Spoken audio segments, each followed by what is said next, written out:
High Evaluator Kreth stepped off his ship and looked at the blue planet below. Earth, such a strange name for a world.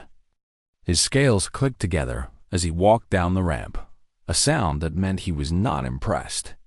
Behind him, 3 other Varathians carried the scanning equipment. They had done this hundreds of times before, measuring new species that wanted to join the Galactic Council. The humans waited at the bottom of the ramp. They looked so small, so weak. Kreth had read the reports, but seeing them in person was different. No claws, no armor plating, no protective scales or thick skin. Their bones looked thin through the scanners. Their muscles seemed barely adequate. One good hit from a Varathian warrior would break them. "Welcome to Earth," said the human who stood at the front. She was a female called Ambassador Martinez. "We're honored to have you here."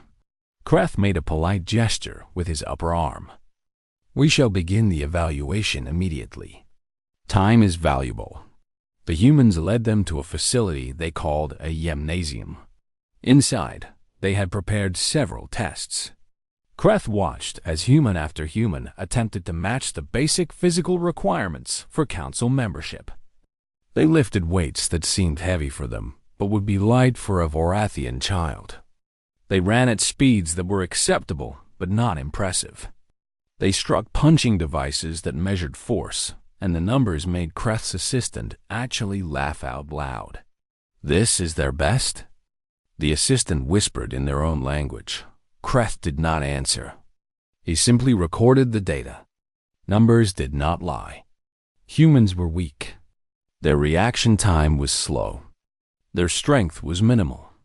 Even their endurance, while better than expected, was nothing special compared to the hundreds of species already in the council. After 6 hours of testing, Kreth had enough data. He found Ambassador Martinez in an office, looking at papers on a primitive flat screen. "The evaluation is complete," Kreth said.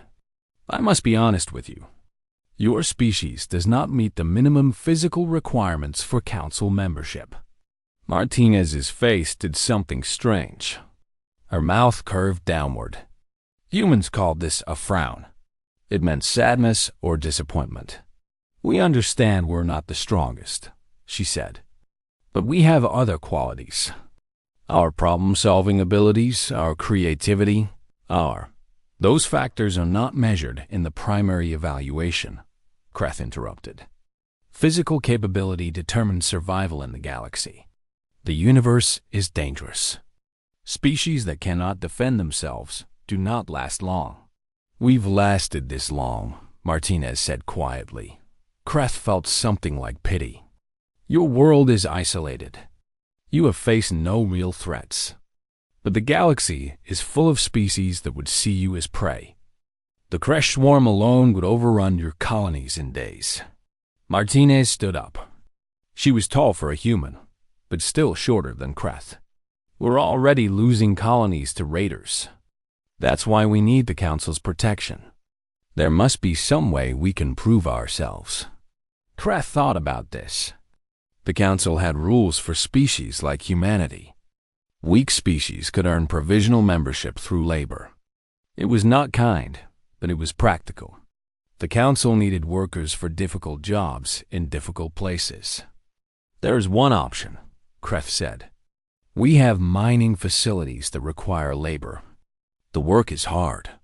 The conditions are harsh. But if your people can survive there for 1 standard year and meet quotas, the Council will grant provisional membership." "What kind of conditions?" Martinez asked. "High gravity. Toxic atmosphere outside the sealed areas. Physical labor that would challenge even stronger species. Most candidates fail within weeks." Martinez was quiet for a long moment. Then she nodded. "We'll do it. Send us the details." Kreth left Earth, feeling certain he would never hear from humanity again. They would try the mining work, fail quickly, and return to their isolated little world. It was how things always went with weak species. 3 months later, Kreth received a message. A human crew was on their way to Turthos 9, one of the most difficult mining facilities in Council space. The gravity there was twice Earth standard. The work was brutal. Kreth made a note in his files and forgot about it. The human crew arrived at Turthos 9 on a cold morning, station time. There were 200 of them, led by a woman named Sarah Chun. She had been something called a construction foreman on Earth. Kreth did not know what that meant, but it sounded unimpressive. The station supervisor, a Varathian named Greth, met them at the dock. He explained the work. They would mine heavy metals from deep tunnels. They would operate machinery. They would meet daily quotas or face penalties. The gravity would tire them. The work would break them. Sarah Chun listened to everything. Then she asked questions. Strange questions. She wanted to know about the tunnel layouts, the equipment specifications, the safety protocols, the geological composition of the rock they were mining. Greth found this annoying. Workers did not need to know these things. They just needed to work, but the humans kept asking questions. They walked through the facility taking notes. They examined everything. They talked to each other in quick, quiet voices. Greth watched them with growing irritation. They were wasting time. The first week was hard for the humans. The gravity made them move slowly. They grew tired quickly. Some of them got sick from the adjustment. Greth watched and waited for them to quit. They did not quit. The second week, something changed. The humans reorganized the work schedules. They created teams based on what they called efficiency models. They modified some of the equipment, making small changes that the Varathian workers had never thought to make. Suddenly, they were meeting quotas. By the third week, they were exceeding quotas. Greth sent a report to Kreth. The humans are performing adequately. This is unexpected. Kreth read the report with surprise. Perhaps these humans were more capable than the physical tests suggested. But he still believed they would fail eventually. It was only a matter of time. The fourth week, disaster struck. A tunnel collapsed during a routine mining operation. It happened sometimes. The rock shifted, the supports failed, and tons of stone fell. 3 workers were caught inside. 2 of them made it out. 1 did not. That one was Greth. The Varathian supervisor was trapped under a massive boulder. His distress beacon was active, but he was pinned. The rescue equipment was on the other side of the facility. It would take 2 hours to bring it to the collapsed tunnel. Medical scans showed Greth had 2 hours before his injuries would kill him. The Varathian workers stood around looking at the rubble.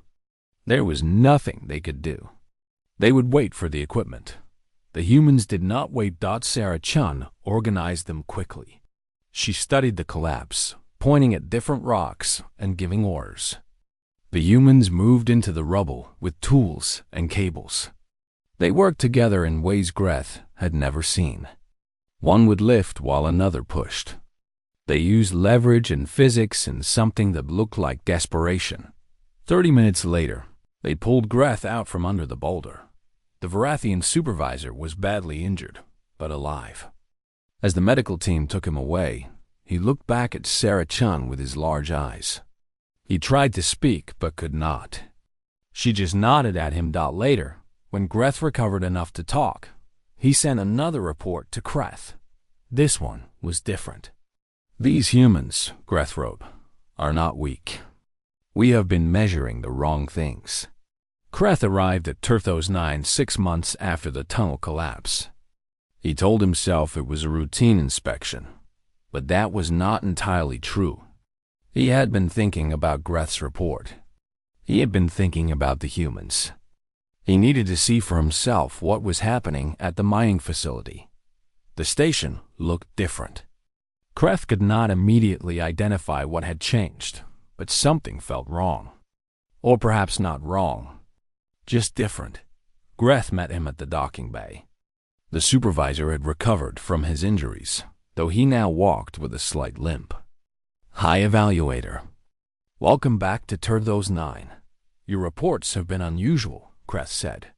"I wanted to observe the human workers personally." Greth's scales clicked in what might have been amusement. "You should. They have changed everything." "Changed what?" "Come, I will show you." They walked through the facility. Greth saw humans working alongside Varathians and other species. The humans were still smaller, still weaker by any physical measure, but they moved with confidence. They operated machinery with practiced skill. They communicated with hand signals and short phrases that somehow conveyed complex information. Greth took him to the main mining floor. "Watch," he said simply. A human team was setting up a drilling operation. The drill itself was standard council equipment, but they had modified it. They had added supports and changed the angle of operation. When they activated it, the drill cut through rock twice as fast as normal. "How?" Greth asked. "They studied the rock composition," Greth explained. "They found the weak points in the mineral structure.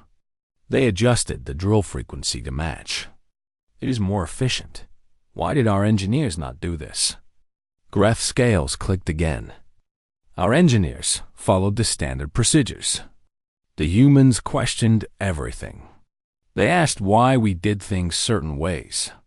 Often, we had no good answers beyond tradition." Greth watched the humans work for another hour. He saw them solve problems quickly. He saw them help each other without being asked. He saw them adapt to situations that would have stopped other workers. It was impressive, but he still did not understand what made them special. Then the alarm sounded. The noise was sharp and urgent. Lights flashed red throughout the facility. Greth's communication device spoke in rapid council standard. "Breach alert. Unknown ships approaching. Configuration matches Kresh swarm vessels. All personnel to evacuation stations." Greth felt his blood chill. The Kresh swarm, raiders and killers. They attacked isolated facilities, overwhelming them with numbers and savagery. Turthos 9 was deep in council space, supposedly safe.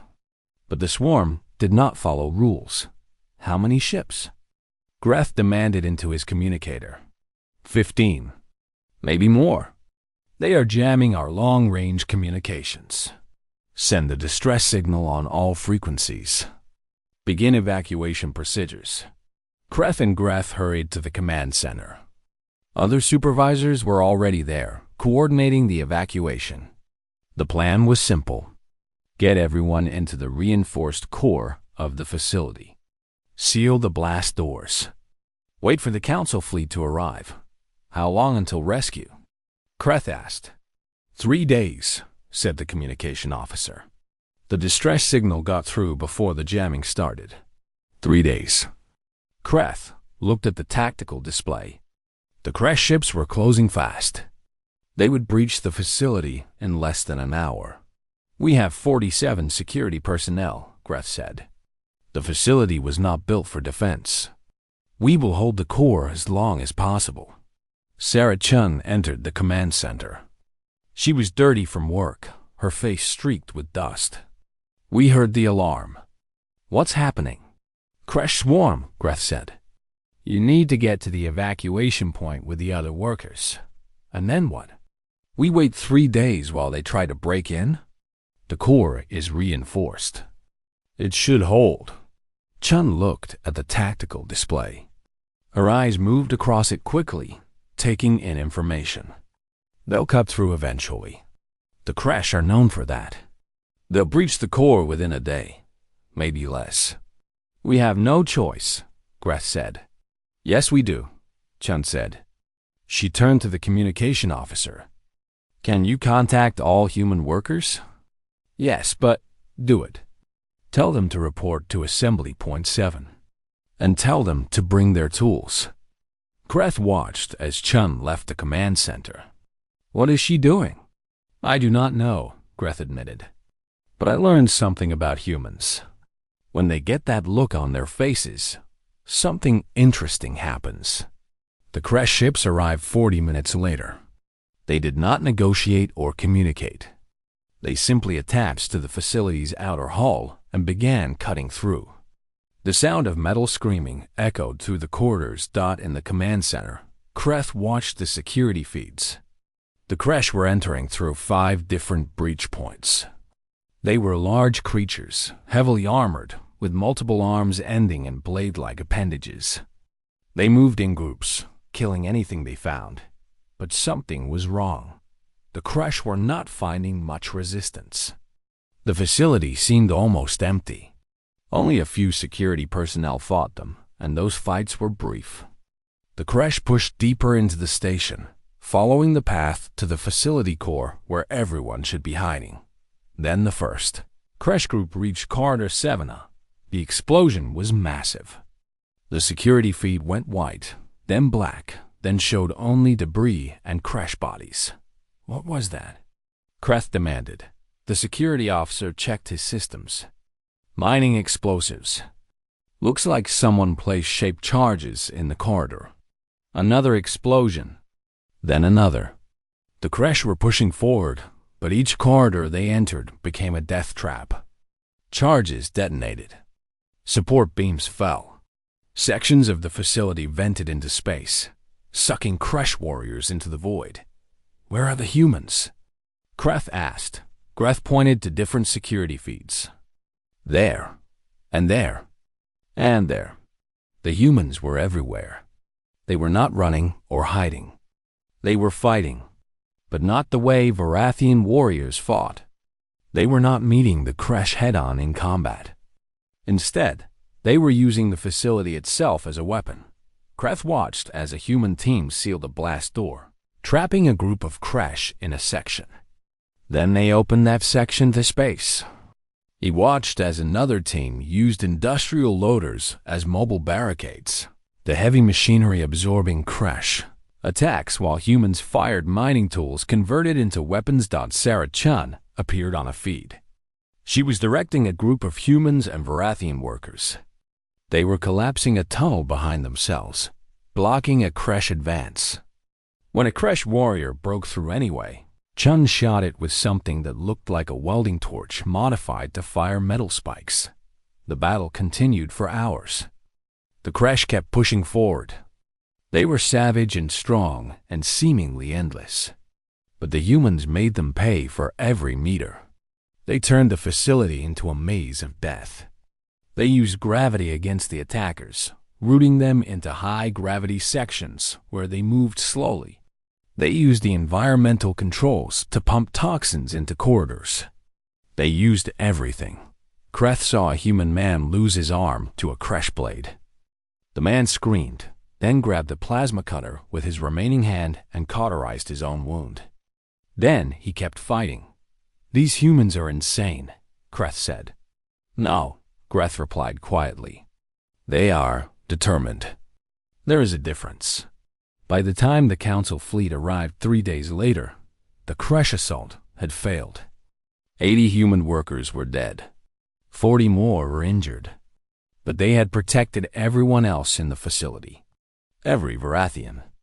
Every other species. All alive.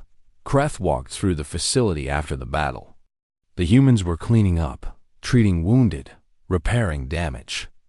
They worked with the same focused intensity they had shown in mining. They did not celebrate or boast. They just worked. He found Sarah Chun in the medical bay. She had a bandage on her head and her left arm in a sling. Ambassador Martinez said you were not fires, Kreth said. Chun looked up at him. We're not. We're miners and engineers and construction workers. You defeated the crash swarm. We survived the crash swarm. That's different. How? Kreth asked. How did you do this? Chen was quiet for a moment. Then she said, Where we come from, High Evaluator, nothing has ever been easy. Our planet tried to kill us with ice ages and predators and diseases. We survived. We learned to adapt. We learned to use what we had. And we learned that sometimes you don't need to be the strongest. You just need to refuse to lose. Kreth left Turthos 9 that day with a new understanding. His measurements had been wrong. His entire species had been measuring strength incorrectly for thousands of years.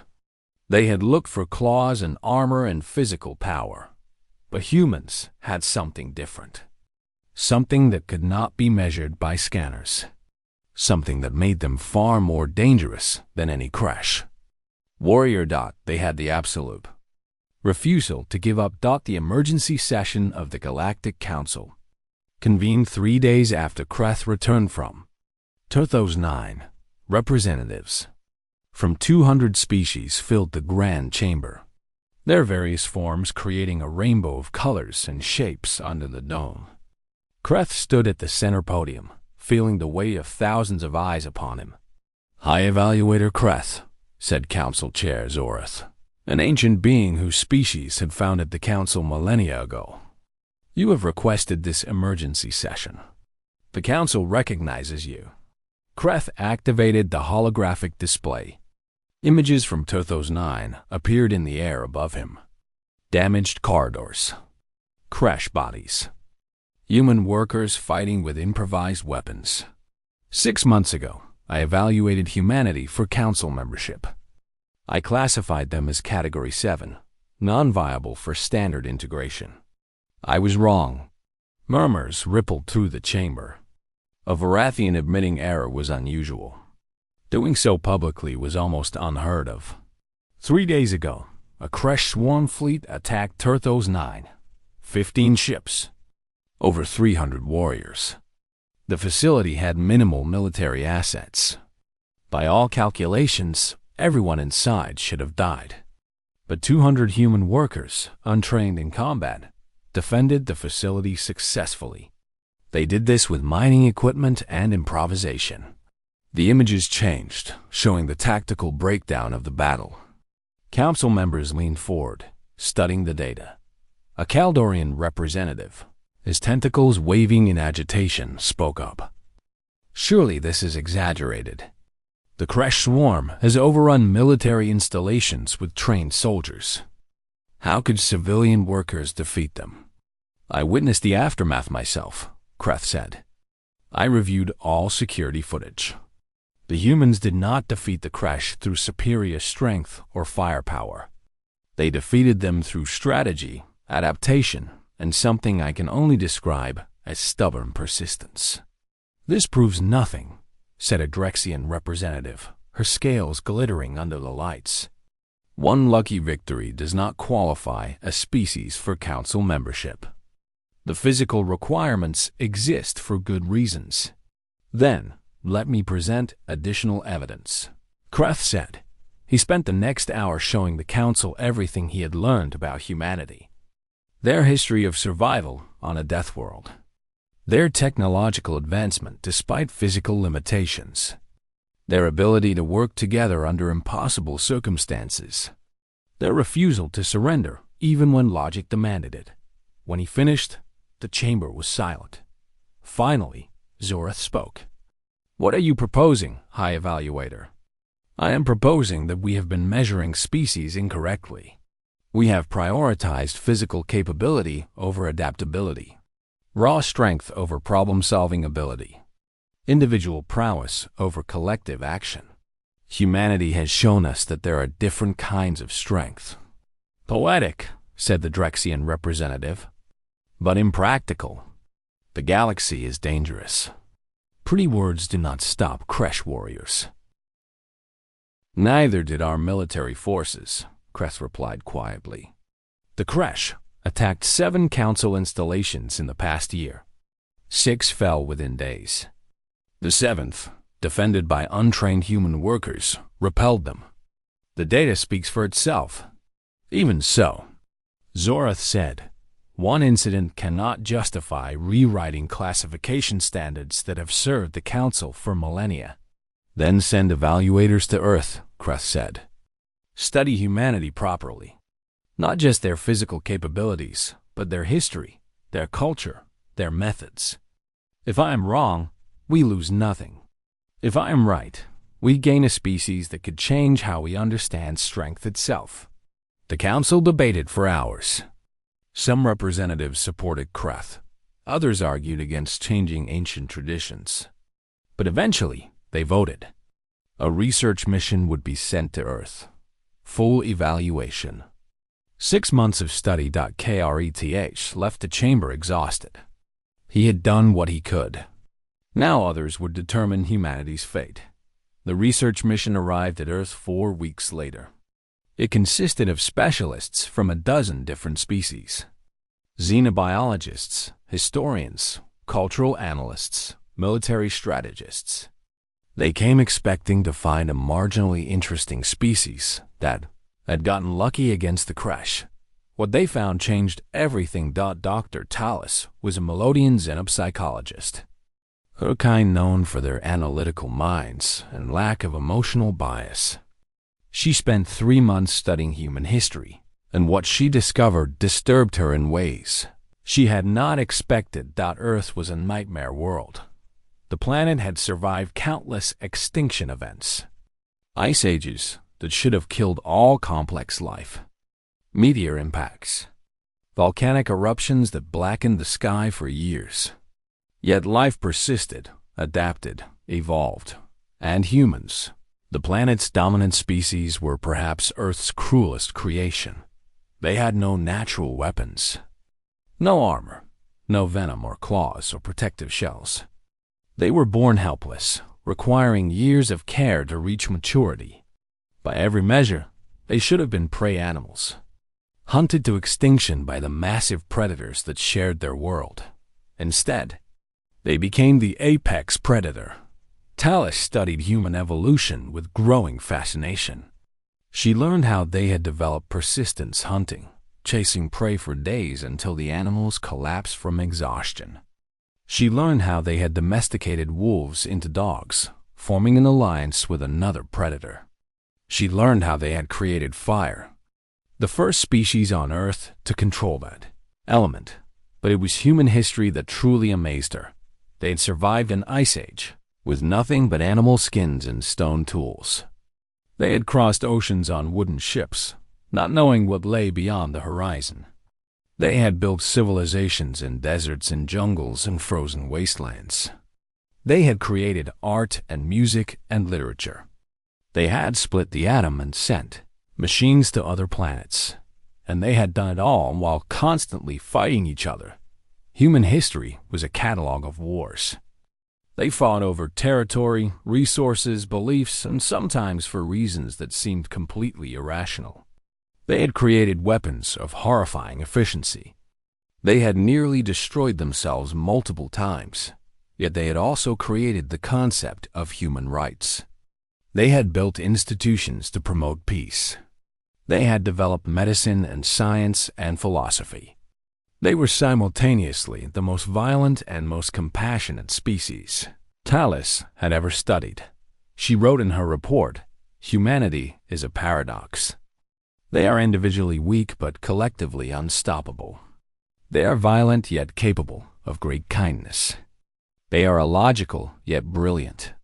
They should not exist, yet they thrive. I believe we have misunderstood what makes a species strong." The military strategists reached similar conclusions. They studied human warfare and found it disturbing. Humans had developed tactics that council military doctrine considered impossible or insane. They used guerrilla warfare, sacrificing immediate victory for long-term advantage. They used psychological warfare, breaking enemy morale without firing a shot. They used logistics as a weapon, understanding that wars were won by supply lines as much as by soldiers. One strategist, a Caldorian named Venth, wrote, "Human military history shows a species that refuses to accept defeat.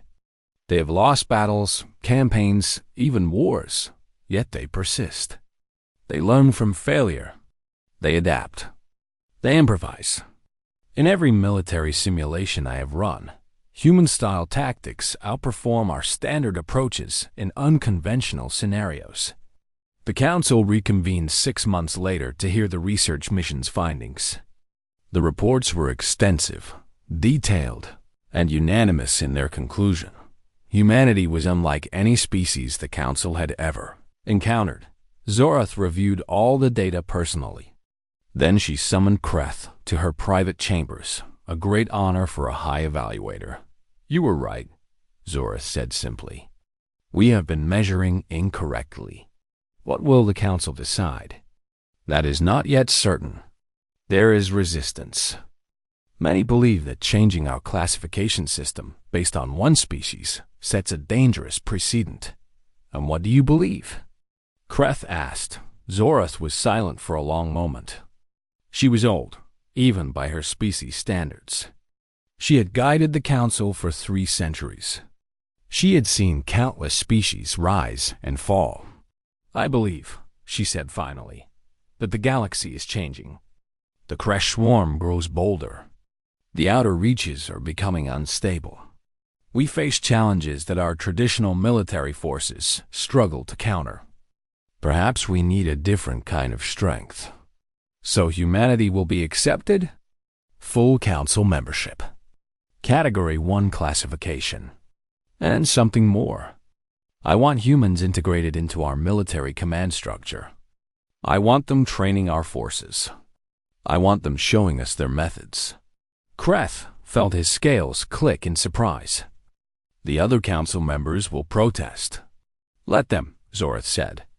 "I have lived long enough to know when the universe is trying to teach us something.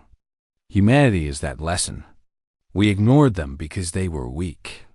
But weakness is not the same as fragility. Steel can be weak, yet flexible. It bends under pressure, but does not break. Humanity is like that. They bend but never break." The formal announcement came 1 week later. Humanity was granted full Council membership. Ambassador Martinez was given a seat in the Grand Chamber. Sarah Chun was appointed as a special military advisor. Kreth personally delivered the news to Earth. He found Martinez in the same office where he had first told her humanity was too weak for Council membership. "Ambassador," Kreth said, "I came to apologize." Martinez looked surprised. "For what?" "For my initial evaluation. For my species' arrogance. For measuring you against standards that were always wrong." "You did what you thought was right," Martinez said. "We don't hold grudges over honest mistakes." "That is another thing I have learned about humans," Kreth said. "You are remarkably quick to forgive. We've made plenty of our own mistakes. It teaches you humility." Kreth activated a holographic display, showing Martinez the new classification. Category 1. Full military integration. Complete access to Council resources and technology. Martinez stared at the display for a long moment. Then she smiled. "We tried to tell you," she said. "We're not the strongest, the fastest, or the toughest. But we don't know how to quit." Kreth left Earth that day with a different feeling than his first visit. He had come the first time with certainty, armed with measurements and data that proved humanity's weakness. He left with something else: respect, wonder, and perhaps a little fear, because he understood now what humanity represented. They were not an anomaly or a lucky exception. They were a warning, a message from the universe itself. Strength was not about how hard you could hit. It was about how many times you could be hit and keep standing. 6 months after humanity joined the Galactic Council, the Kresh Swarm launched its largest offensive in a century. 3 Council border worlds went dark within a single day. Distress signals flooded the communication networks before being cut off one by one. The pattern was clear. The swarm was no longer conducting raids. This was an invasion. The Council Military Command gathered in the War Room, a vast chamber deep within the Council's primary station. Holographic displays showed the disaster unfolding in real time. Red markers spread across the map like a disease. Fleet Admiral Droxen, a massive Varathian with scales that had gone white with age, addressed the assembled commanders. "We are facing a coordinated assault on 7 fronts. The swarm has committed at least 300 ships. Our projections show that without immediate intervention, they will control the entire border region within 2 weeks. How many ships can we deploy? Asked the Caldorian admiral. 200 capital ships. Perhaps 300 support vessels. Not enough to engage on all fronts simultaneously. The room fell into grim silence. Everyone understood what this meant. They would have to choose which worlds to defend and which to abandon. Millions of lives hung in the balance. Sarah Chun stood at the back of the room. She had been appointed to the Council Military Command, but was still learning how the Council conducted warfare. She listened to the Admiral's debate strategy, growing increasingly frustrated. Finally, she spoke. Why are we planning to engage them at all? The room went quiet. Dozens of eyes turned toward her. Droxen's scales clicked in irritation. Excuse me? You're planning to meet their fleet with our fleet. Ship to ship. That's what they expect. That's what they're prepared for. That is how space warfare is conducted, Droxen said slowly, as if explaining something obvious to a child. On Earth, we have a saying, never fight on the enemy's terms. The Swarm wants a straight battle. They have more ships. They'll win. So we don't give them that battle. A Drexian commander leaned forward. What do you propose? Chun walked to the holographic display. She studied it for a moment, her eyes moving across the tactical data. Then she began pointing at different locations.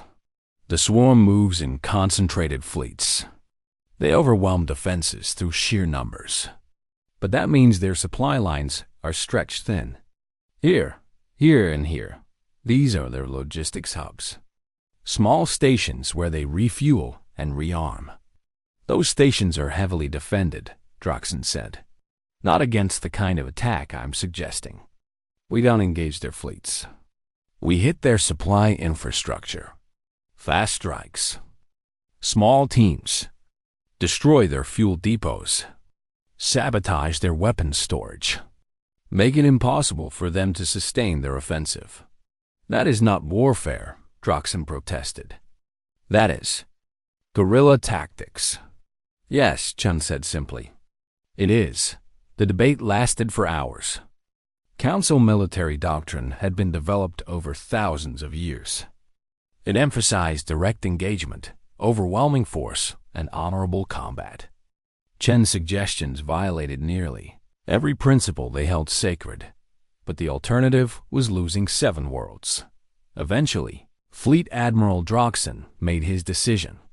We will attempt the human strategy, but I want Varathian commandos leading the assault teams. They have the training and experience for special operations.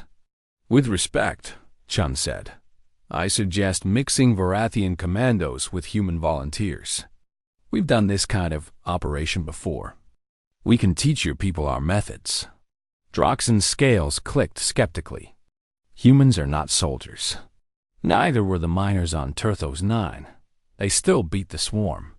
3 days later, mixed strike teams departed from the Council fleet. Each team consisted of Varathian commandos, human volunteers, and various specialists from other species. Their mission was simple: infiltrate Kresh supply stations, cause maximum damage, and escape before the Swarm could respond.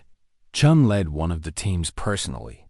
With her were 5 Varathian commandos, 3 other humans, and a Caldorian engineer. Their target was Supply Station Kresh 7, a massive facility that serviced the Swarm's central fleet. The station hung in space like a twisted metal flower, its arms extending outward to dock hundreds of ships. Defensive platforms surrounded it, bristling with weapons. It looked impregnable. Standard assault would require at least 3 capital ships, said Vorthik, the Varathian team leader. We have 1 small transport vessel. This is suicide. Maybe, Chun agreed. But suicide missions are easier when they're not actually suicide missions. She explained her plan. The Varathians listened with expressions that ranged from skepticism to horror. Chun's approach violated every military protocol they knew. It involved deception, trickery, and what they considered dishonorable tactics. But it might work. The transport approached. Station Crash 7 broadcasting a stolen swarm identification code. The Caldorian engineer had modified their ship's signature to appear as a damaged swarm vessel requesting emergency docking. It was a gamble. If the swarm saw through the deception, they would be destroyed instantly. The station's communication system crackled. A harsh, clicking voice demanded identification. "Swarm Raider Vessel Crash 909. Chun replied in the swarm's language, which she had learned over the past 6 months. "We suffered damage in combat. Requesting emergency repairs." Long seconds passed. Then the station replied, "Docking Bay 7. Transmit your damage report." They were in. The transport docked smoothly.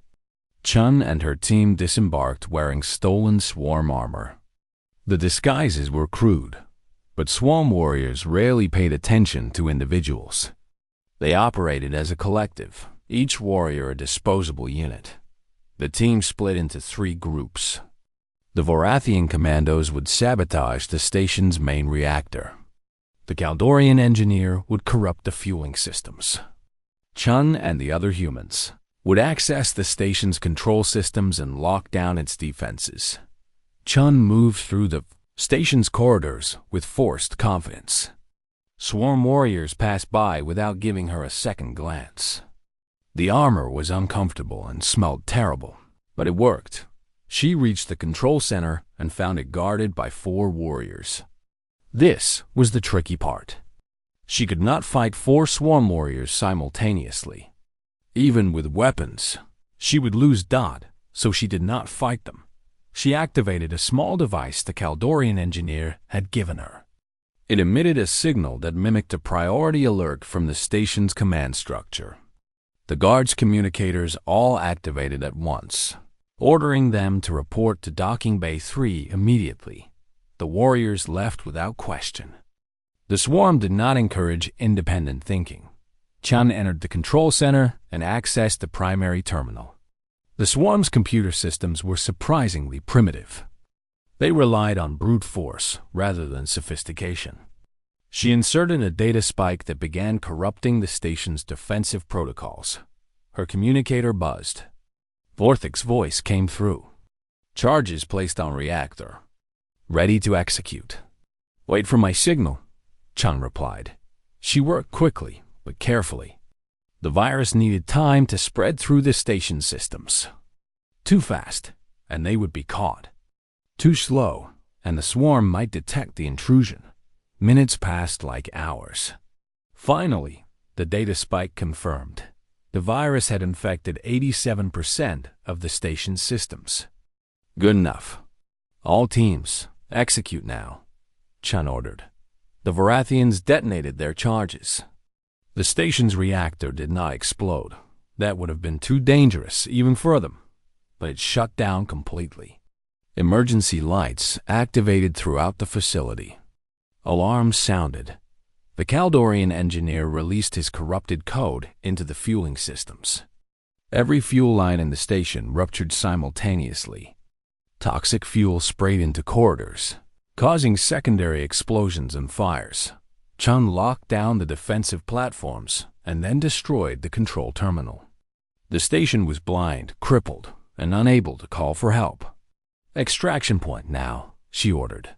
The team ran through chaos. Swarm warriors rushed past them, trying to contain the disaster. Some recognized the intruders, but by then it was too late. The humans and Vorathians fought there,